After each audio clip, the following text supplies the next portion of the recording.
through, baby. Yes, indeed. You're Welcome to another episode of the discussion. I am the bad guy, CJ Dove. and obviously, you know I'm the good guy, E-Dale. E-Dale, The good guy. the good guy, obviously. Obviously. What's going on, my brother? Oh man, a lot, man. I mean, you know, the day's been great. The last couple of work days been great. Right. You know what I'm saying? I'm here with my partner, my brother. You know what I'm saying? Ready to entertain the people, man. Get the people some news out there today, man. You know what I'm saying? So that's all I'm on today. What about yourself? Yo, it's a pretty good day. Busy. Okay. And, but I stay busy. Yes, sir. But, Mr. Charleston White. Look, don't act like you don't want to dig into this, because I'm gonna need you to unpack this really good. Well, it's several different ways to understand this. I'm debating on whether or not I should play the clip or should we just discuss it. Play a partial of the clip so people will know what we're talking about. Just a partial. Give them a partial, and then look, because I got a strong opinion about this. Well, brother Charleston White, I'm gonna give you a little. Who is he first? Backdrop. Yeah. Charleston White is basically a YouTuber who came into prominence off of a lot of his views. And to be completely honest with you, a lot of his views I happen to agree with. Okay. He speaks the truth. Okay. And in this day and time, a lot of people don't want to hear the truth. They shy away from it. They would rather be told lies. But the reason why I started following Charleston White is because I liked a lot of the things he was saying. Right. He's a bit he's apologetic, let me say that, about the things that he says. Mm-hmm. And this recent interview that he did, he basically said that DMX died a shameful death by ODing. And I personally disagree with that, but I'm going to give y'all a little bit of this clip. The last week and a half, Okay, here we go. You said some really wild Charleston White-like things about DMX. And some people look at it as distasteful because of the timely manner you're doing it. Yeah. He has 17 kids. Yeah. And although a lot of people agree with you, some people are like, yo, he has kids who are mourning right now. Why would you say that about DMX and call him the things that you're calling him when one of his kids could be watching your videos? So you think they wasn't mourning before now? You think they hadn't been mourning before his death? See, a dope fiend dies long before he dies, right? A drug addict does things to his family that when he dies, the family's not surprised. They ain't mourning. They expect death when you've been drugging and dope fiending as long as. Okay, I think I heard enough of that. Let's. Well, this is what I'm gonna do. We're gonna unpack it, and we're gonna take it further, section by section. Okay. Okay. I don't want him to get too far before I get a chance to say anything and forget what I'm going to say. Because I'm kind of slow. Okay. So I may forget what I'm going to say. But look, I just want to ask you a question, right? And I'm going to ask you this just based off being from the hood. Right. As a kid growing up, if your dad was a dope fiend and he died using dope or overdose or whatever, would people in the community see him as, would that be shameful to you? Would you be like, when people say that, man, your dad died, you know what I mean? Well, okay. I'm just asking you. Okay, I get what you're saying. No, hold up. But I'm going to finish. I just want you to answer before I finish, because, look, I'm not trying to put you on the spot. No, I don't, but see, the thing is, okay, I want to follow the timeline. Okay, so look. Of what he's saying. So this very first part of what he was saying was that the family was already mourning before his death. Meaning that the hell they put him through, that a drug addict takes their family through while they're addicted to drugs. This part of the conversation, as somebody who's been in those shoes of having a family member on drugs, I'm sure we all have. I know exactly Yeah, what he is saying right here. exactly. And this part of the conversation, I agree with. Well, I agree with that part of the conversation, but I don't know if I would have said that like at this moment. Hey, okay, let's put that. That Okay. disclaimer needs to be first. Okay. Right? Me and E both agree that this is very poor timing It is. to express these views. It is. So let's just say that first. Yeah, it's very poor timing to express this view, right? And then he's saying he's not going to die a shameful death. His family's, the family's been mourning for long. Look, we've all had family members that has been on drugs. They're very bad, I'm sure. Right. Especially coming from our communities, right? I mean, that's not a unnormal thing. That's normal coming out of the community. But I don't know if I don't know. It's just because look, I understand you can put your family through pain, through drug habits and all of this, but look, those people still need help. Absolutely. You know what I'm saying? So who else they gonna run to if everybody turn they back on? I've said this several times on this show. If somebody turn their back on me, Right. and not really seen something in me, I wouldn't be sitting here with you today. Absolutely. I agree. And touche. It's the same, the same. Yeah, I feel the wouldn't exact sit here same with way. So up to this point, the disclaimer is me and E both agree that it's not showing empathy at all for him to make these kind of statements at this particular time, Right. regardless of whatever the truth is. Right. It's very it's almost mean in nature. You know Right. what I mean? It's not. There's no humility here, and that's one of the main issues that I have with this whole interview. Is there is no humility in the things that he's saying, but you can be right and wrong at the same time. Yeah, I think so. And I see both sides of the argument. Right. But, to stay on task, because I don't want to veer too far off, up to this point, he's saying that the family's been mourning. Okay. As somebody who's been through that, E has been through it as well. We both agree with this part. Right. This okay. So let's listen to a little bit more.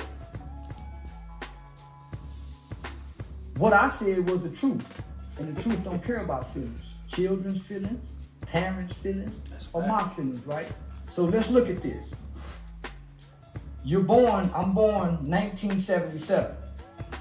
Whatever I do in between that dash is what people have a right to speak on the day I tap out of here. Okay. We're going to stop that right there. Because once again, that's another truth. It is. Whatever you do between that dash, whatever year you was born and everything in between on the day that you tap out of here, people have a right to speak on. Whether it's poor timing or not. Right. You may not want to hear certain things at a certain time. And the best advice for something like that is, if you're shameful of the things that you're doing, don't do them. Yeah. But I mean, the family's not going to be shamed from him doing this. Family's just shamed because maybe it was just people and they wanted to help him. You know what I'm saying? So look, let's get some more of the video because I will go on because I got a lot to say about this. Okay. You a dead gangbanger. So why wait till now to uplift failure when we die? I watched the versus battle between him and Snoop Dogg. Okay. Nobody. We're going to stop it right there. I'm going to let you have the floor, E.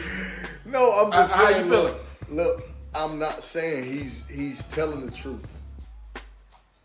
I've already been on record saying that I've been talking about this for the past day and a half. Look, I'm not saying he's untrue. I'm just saying the timing of it. I mean, I don't know what he stands to gain. But look, I disagree with that point. I don't think DMX is going to be viewed as a failure. No, not as, I don't see. Because that was the he's next not a thing failure. that he said. Listen, I'm not viewing DMX as a failure. DMX wasn't a failure. Right. DMX was very successful in his career. Now, how he managed his wealth, that may be another topic, but I'm just saying DMX was very successful as a businessman, right. hip hop, movies. DMX, listen, I don't even matter if he was on drugs or not or whatever, because you like DMX and you wanted to be emulate some of his stuff. Everyone. See, at the end of the day, this is what Charleston White failed to realize with this point. Even though he would be right and correct if he was talking about Right. Stanley from Chestnut Street. Right. But we're talking about DMX here. Exactly. There is no difference in what DMX did. You can look at Marvin Gaye. You can look at Elvis Presley. You can look at, there have been several stars, Jimi Hendrix. I mean, the list goes on and on of people of that magnitude that have died of drugs, but we do not remember them As failures. as drug addicts, really. I think that only goes for like people out in the neighborhoods and out. I mean, look, when we grew up in those areas like that, look, I'm gonna just be honest with you. If in the neighborhood growing up as kids, we can be pretty harsh.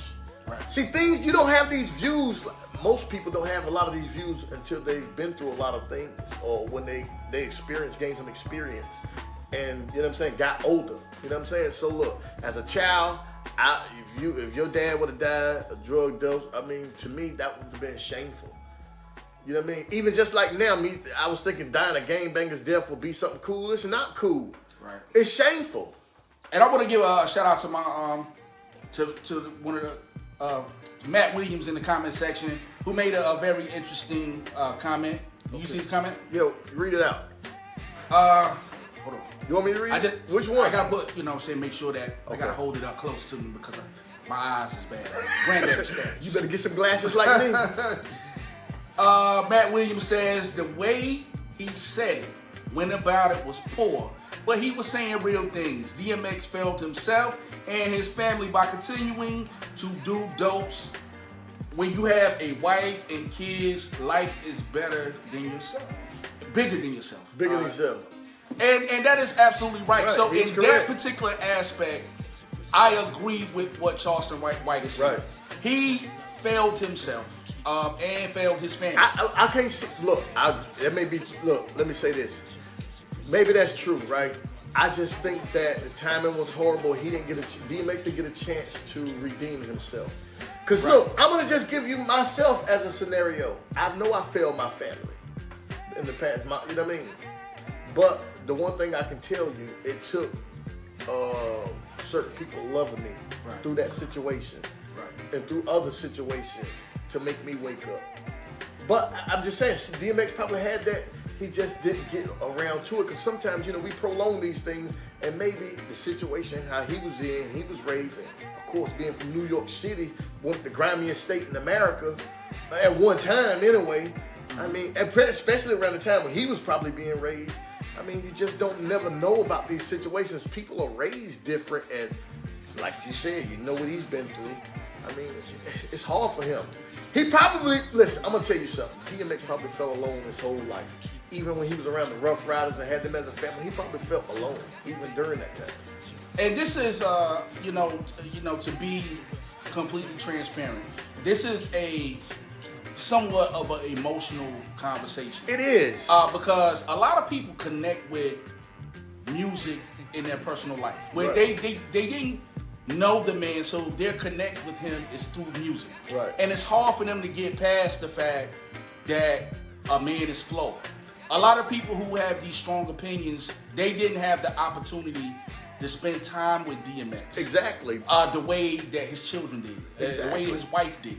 And as dealing with somebody on drugs and knowing somebody on drugs, it is not an easy thing to deal with. It's not, but by no stretch of measure. Let me say this. You know why? I mean, even though maybe a lot of the things he's saying is true, but you know why I don't like what he's saying, how he's saying? Because he's making it seem as if DMX wasn't loved by his family and other people. You know what I mean? Before his death. And that's not true. And that's my problem with the whole. It's really not what he's saying. I don't think he took the time to, really say any kind words. Like, it doesn't matter if your brother was a drug addict. Right. Your brother did horrible things to you. Right. But when you have his funeral, right, we focus on the good things that person did. You don't see people at funerals, not often anyway, that go up there and start bashing whoever it was. We know that this wasn't a perfect human being. Right. And I think Charleston White did not take the time to even empathize with the family, or, show any sign. Like there was no mention of anything positive about DMX in this entire interview. I agree. Not saying that he had to, right? But I think it would have been an easier pill to swallow. Well, no, if you're gonna go out on a limb that far and say some of those things, at least acknowledge his struggle with his demons and how he was trying to overcome them. And we're gonna get into that in just a moment. Sean just made a comment. You want to read that one? No, go ahead. Okay. With me, with my non-reading granddaddy eyes. Let me see. Shout out to my main man, Sean. Sean says, my thing is this. Who is he to speak for DMX family? Right. That may have been his experience with the situation, but he doesn't know the binding connection and understanding X had with his family. F out of here. It's not on him to speak on them. And that's all I'm saying. That I totally agree with Sean on that. And by the way, man, let me shout out Sean, because Sean always on the show and he's always engaged every Tuesday and Thursday. Shout out to you, big bro. Yeah, that's the homie right there. Look, I agree with what he's saying. He don't have no right to speak for them people family. But see, this the type of stuff that really gets people hurt. These things like this, what he's doing, that's the type of thing that'll get people hurt. And I agree with what Sean is saying. I mean, there was no humility here. But at the same time, let's be honest. Social media is social media. Yeah. Sometimes, I know myself, whenever I'm going through a rough time, if a family member dies or something like that, I tap out of the matrix for a little while, because I understand that people are going to be people. Right. You're going to see all types of opinions, and, I just got irritated, when DMX passed, and not from Charleston White, but just from seeing people comparing DMX to other people. And I'm saying to myself, like, why are they doing this? Like, why we just can't celebrate the man's life? Right. Why does it have to be a comparison? Why are we talking about his financial failures and all of these different things? And even this Charleston White thing, it didn't sit well with me. The reason I'm having this conversation about it was simply because I saw a lot of people were passionate about it. Right. And, this, unfortunately, as being a part of the media, it's up to us to cover certain things. But if it wasn't for that, the engagement that I seen so many people have with this, I probably wouldn't even want to talk about it. Right. And give him this time of day. Right. Not based on, I agree with a lot of what he's saying, but the timing is just awful. It is, man. It is, man. So look, I could feel 100 ways about this. You know what I'm saying? I could tell you that, look, I'm not saying that what he's saying is right. Like you said, we've already established that. What he's saying was wrong. We've established that. Look, the timing is just bad. I just don't think that, look, somebody's family members is very upset right now. It's almost like he's talked to their family, and you know what I'm saying? Like Sean is saying. Right. Like he talked to these people family, and they okay for him, gave him some stories, and okay for him to go out and do this. No. But that's the power of social media. And unfortunately, that's the time we're living in where, I don't think a lot of people think before they do certain things. They don't. They don't. They just hit send. They don't. Whatever it is they have to offer the world, whatever their thoughts were, it's out in the public.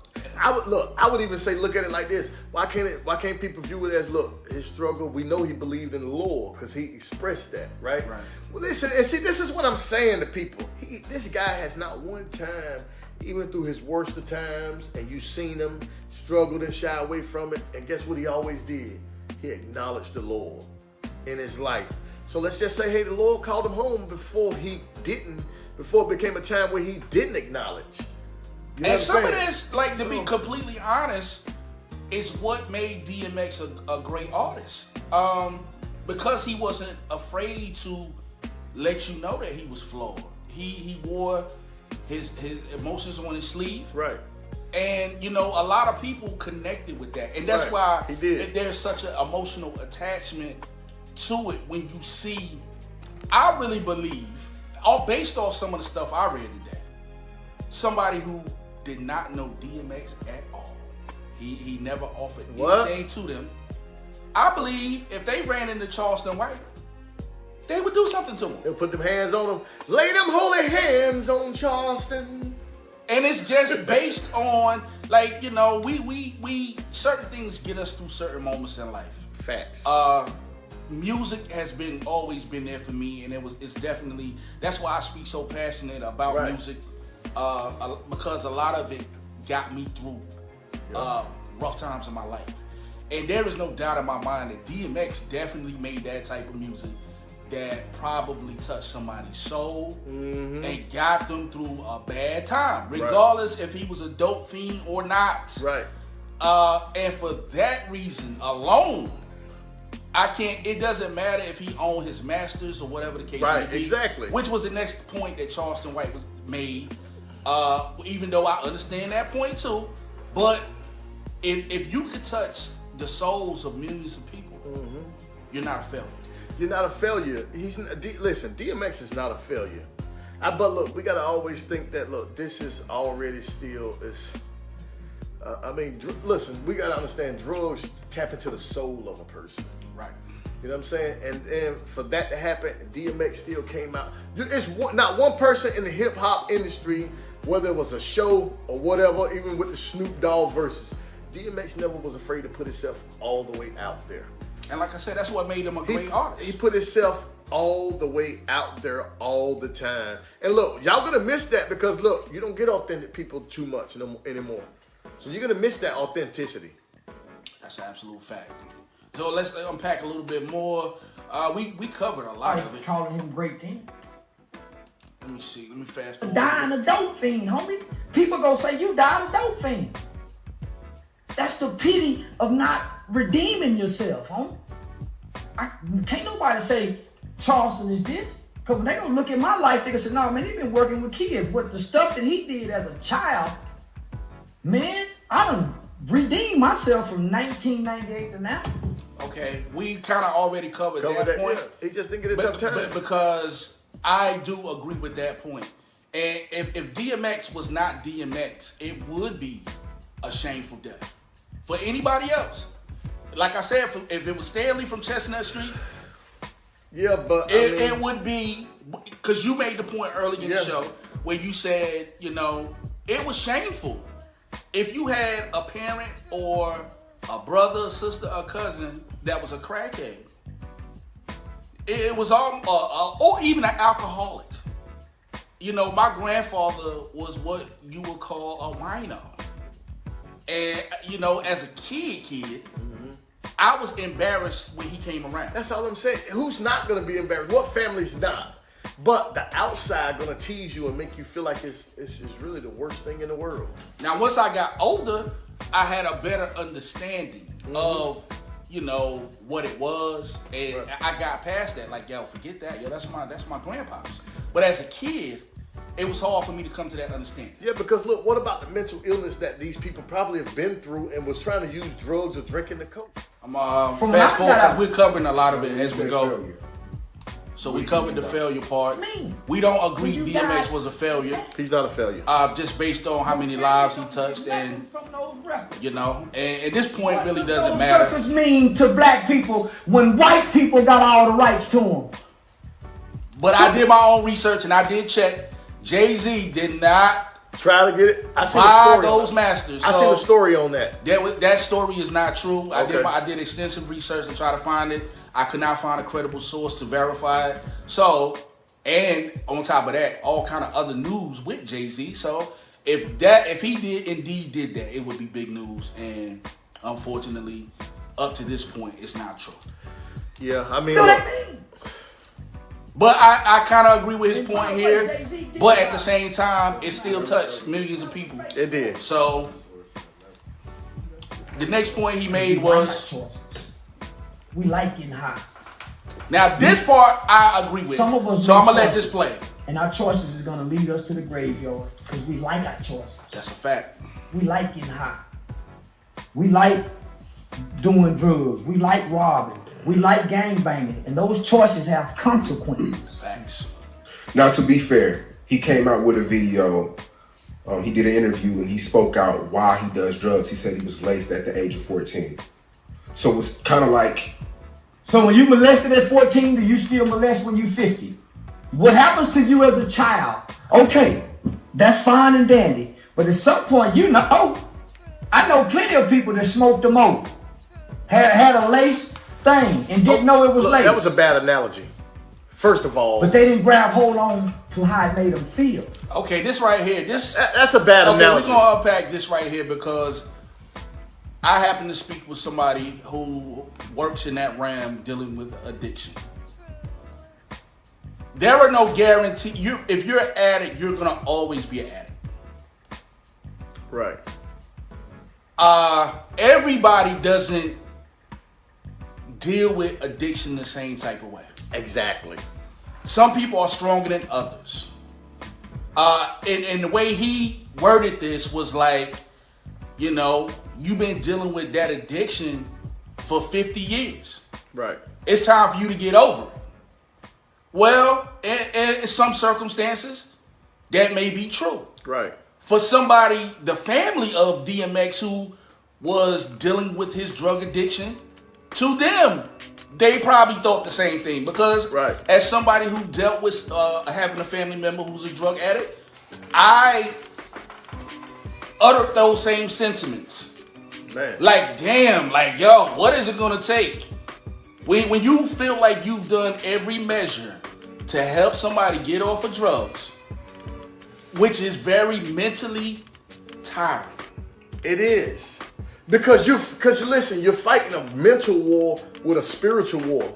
Drugs don't just take your mind, they take your spirit and your soul with it. Right. So listen, you're fighting a spiritual war. These things become spiritual once this thing starts place. Because look, let me tell you something. You know you fighting for someone and done everything you could to try to help them. Right. And let's see, like nothing you does work. When you feel like nothing is working. You kind of, it's a spiritual battle. You as the person who's offering the assistance, you get tired. It's mentally I agree. draining. It is. Especially when, you know, DMX just happened to be a rich dope fiend. Or crackhead, or whatever you want to call it. Mm-hmm. And once again, this terminology is not good, but we got to understand Charleston White is from Texas, I believe. I think he's from Houston. They have a different slang. To me, dope fiend, I always related that to somebody who was on heroin or whatever. But I get the point he's trying to make. A lot of people may be confused with the terminology. Mm-hmm. But DMX had a crack addiction. If you know anybody who had a crack addiction, Woo. all I'm going to say is It's tough. There is no telling what may occur. You could come home and all your valuables that you work hard for may be gone. You know I've been through that a few times. I've been through it as well, brother. Come home and all your stuff gone. I've been through that. But look, let me say this, man. We look. Why people are here and we're saying these things. Look, let's see. These should be wake up calls, right? This right here, what Charleston White just did, should be a wake up call to the hip hop community, especially because we need to start treating each other better. Right. We need to start looking out for each other while we're here. Like My grandmother. Okay, so we basically unpacked the whole interview. This guy here. He got points that we agree with and points that we don't. There was no empathy. There's no humility to this interview. We both agree with that. Certain points he made, I completely agree with. Right. Then there are certain things where I'm kind of like, well, you're not really seeing the big picture here. But he's a YouTuber. This is what I expect from people who utilize these platforms. Right. So I'm not surprised at Charleston White for doing this because this just seems like something Charleston White would do. He really went viral this time. He go viral. He goes. Well, YouTube. he got a few. He got a few huge following. But listen, this right here, he's really outdone himself. I mean, look, my God. I mean, you act like this man wasn't even loved by his family. When you said that, the family was already in mourning before he died. Listen, I'm sure we put our loved ones through enough stuff where they be like, just damn. Right. But I mean, to say some of the stuff that he said at the time that he said it, I think it is distasteful. It's not. I mean, look, you can't empathize with the family saying these things at a time like now. You know what I mean? These people are mourning. You have people that's really mourning him, not just family members. Fans, and you got people that's been around this man that's probably tried to help this man. But you know, X ain't listening. X, yo. You know what I mean? Let me live my life. Right. You know what I'm saying? So look, I don't like how he did this. Me either. I don't like how he did it. I'm not saying that what he's saying about drug addicts is not true. Right. I just don't like how he did it, and a lot of people will try to give him a pass on this. I can't do that. I agree. I can't give very, him a pass. very, very poor timing, and I personally don't wish nothing bad on Charleston White. Right. I think he has a good message most of the time. He takes it to the edge. Mm-hmm. And this one is definitely one where he kind of went over the edge just a little bit, just based on the timing and how everybody, the emotions are high. So that's the overall feeling on seeing me about this particular topic.